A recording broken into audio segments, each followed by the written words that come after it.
Henrik Tomernes pour Genève Servette. Filppula en croisé avec Winnick. Un tir de Winnick et le but! Et c'est 1-0 pour Genève Servette. Mais là, à force d'essayer, finalement, ça rentre. Et c'est Daniel Winnick qui ouvre la marque avec son 15e de la saison. Un jeu en croisé avec Filppula. Et c'est un tir côté de la mitaine qui aura surpris Leonardo Giannoni. On va revoir ici cette relance. Filppula qui s'amène, savait très bien où était Winnick. Fait simplement lui laisser la rondelle, attire les défenseurs avec lui. Ça ouvre tout juste l'espace pour Daniel Winnick. On voit ici Cadonneau qui se dirigeait vers Filppula, a dû changer de direction pour revenir vers Winnick. Winnick qui n'en demandait pas plus, l'attaquant canadien qui ouvre la marque 1-0 avec un bon tir précis. Avec un peu moins de 10 secondes à faire, l'avantage numérique. Marchini avec un tir, ça dévie devant le but!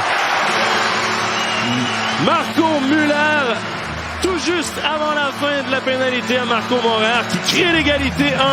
On avait très bien joué jusqu'ici en infériorité numérique pour Genève Servette. Et à la première occasion, lors de ce powerplay, Zug réussit à marquer. Il ne faut pas trop donner de possibilités ou d'opportunités du genre à Zug, on le sait. Et ça aura coûté cher. Un tir sur réception qui dévie. Marco Müller, qui est à l'embouchure du filet, qui réussit à prendre ce disque libre pour battre un Dominique Nifeller là, qui n'y pouvait rien. On revoit ici de cet angle. Tentait de frapper à Daniel Winnick pour Tomernes à la ligne bleue vers Vatanen. Un tir de Vatanen, un tir passé de but! Daniel Winnick qui double, qui redonne l'avance à Genève Servette. Eh bien, quel jeu, quelle passe de Sami Vatanen. Tout le monde croyait là qu'il y allait d'un tir finalement. Placer cette rondelle pour une déviation à Daniel Winnick. Eh bien, ça n'aura pas pris de temps. 21 secondes exactement en deuxième période pour que Genève Servette marque son deuxième but ce soir. Regardez ici Winnick qui revient vers le devant du filet à la toute dernière seconde. Vatanen qui va changer l'angle de sa canne pour y aller d'une passe à Daniel Winnick et une déviation parfaite. Regardez le travail de Winnick. Prend la mise en échec, va se diriger vers l'arrière du filet, revient devant et ça Vatanen à Joris. Un tir des poignets, ça a été touché par Kreis. C'est le but! Un tour du chapeau pour Daniel Winnick. Deuxième but en avantage numérique ce soir. Et là, on a joué avec un peu de chance parce que c'est Kreis qui avait réussi à bloquer le premier tir. Mais ça avait touché à sa canne et ensuite son visage. Et par la suite, disque libre bien saisi par Daniel Winnick. Et l'avance est maintenant 2 buts. C'est 3-1 Genève Servette. On revoit ici l'échange. Le tir qui a été touché par Kreis. Et ensuite, on a frappé cette rondelle devant la cage. C'est Tomernes là, qui habilement est allé frapper cette rondelle à une main pour la rediriger vers la cage. Finalement, c'est Winnick qui s'en est emparé et il bat Giannoni pour la 3e fois ce soir.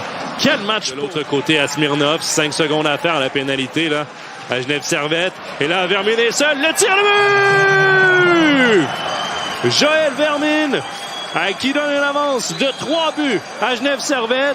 On l'a oublié devant Leonardo Giannoni. Et même si Vermin ne connaît pas sa meilleure saison en carrière, réussit tout de même à battre Giannoni. C'est un très bon marqueur, Joël Vermin. Et là, toute une feinte qu'il a servi à Giannoni. On revoit ici ce jeu. Remet de l'autre côté à Smirnovs. Smirnovs patient qui coupe vers le haut de l'enclave. Les 3 joueurs même de Zug sont attirés par Denis Smirnovs qui laisse libre Joël Vermin devant Giannoni. Il a tout le temps du monde pour ramener sur son revers et battre Giannoni qui tentait de capter cette rondelle avec la main.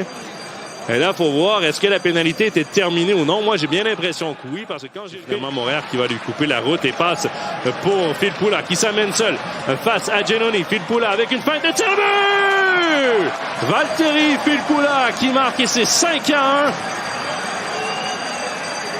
Comment Filppula a-t-il pu se ramasser seul devant Giannoni? Il a eu tout le temps voulu pour marquer son 12e de la saison. On a voulu jouer un peu agressif là du côté de Zug. On a voulu forcer le jeu. Schlumpf qui a quitté son poste de défenseur. Les attaquants qui ne sont pas venus permuter leur position avec Schlumpf. Ce qui a ouvert la porte à Valtteri Filppula qui s'est amené seul devant un Giannoni là, sans réponse ce soir, qui est déjoué pour une 5e fois.